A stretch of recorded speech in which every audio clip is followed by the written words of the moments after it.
That weight difference immediately apparent. And we thank all of you in the arena here for getting the atmosphere off to a good start. Oh yeah, listen to that crowd. They're ready to go.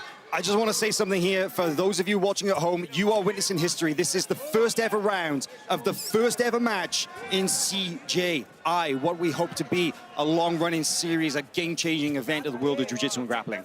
This is pretty typical what we see of Nicky Rod early on here, getting those collar ties in. He's in on a single here as he looks to pick up the leg and run the pipe. I'm wondering, is he going to run into the ramp? Well, let's see. Yes, he is.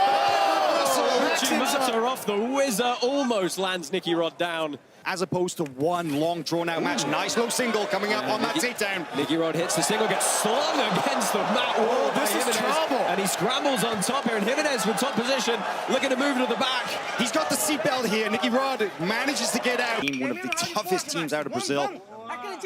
We're going to come to the end of the first round. Yeah, I'm really intrigued to see how that conversation is going to go at Matt's side here. Yeah, closing seconds, and they're going to head back up the pit wall. Nick Rodriguez was telling him here, but the crowd have just found out that the first round on all three judges' scorecards has gone the way of Nick Rodriguez. That doesn't surprise me, really, because it felt like Nicky was the one that was initiating most of the action, most all of the action, really. And though Max did have effective counter that, again, did turn into offense. You don't see this very often. Yeah, Nicky Rod pulling guard. Well, this is the position we've seen a lot from Nicky Rod, that kind of one knee down position that allows him to wrestle up, and he's going to use that single to earn top position. Can he keep Gimenis pinned here? Oh, that's interesting. He takes him against the ramp. That's going to actually make it difficult for Max to get up here. Bit of high stepping from Rodriguez, trying to free his legs and get around there. They're going to move to the back now, and he gets behind Gimenis. I've probably already won the round. You know, Nicky Rod has, as we said, he's expanded his toolkit. He's not just that wrestler who used to get people's back and squeeze their face until they tapped. Oh, look at that. Deep half to the stand-up by Max. Beautiful use of the deep half. Oh, Nicky Rod on that tempo reshot immediately.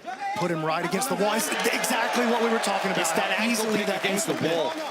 Yeah, but let's also point out, that's an instance where if we didn't have the alley, that would have been out of bounds, it would have been a reset. We got a head and arm here. We got a head and arm, it looks like. Oh no, I think Max just got his arm back in. But yeah, it's just mount position up against the corner here. The winner of this match is going to book themselves a date in the quarterfinals with either Owen Livesey or Muhammad Ali. Look at him lock the body triangle on the big man. Well, it's going to go power half. Yeah, power half on the back here.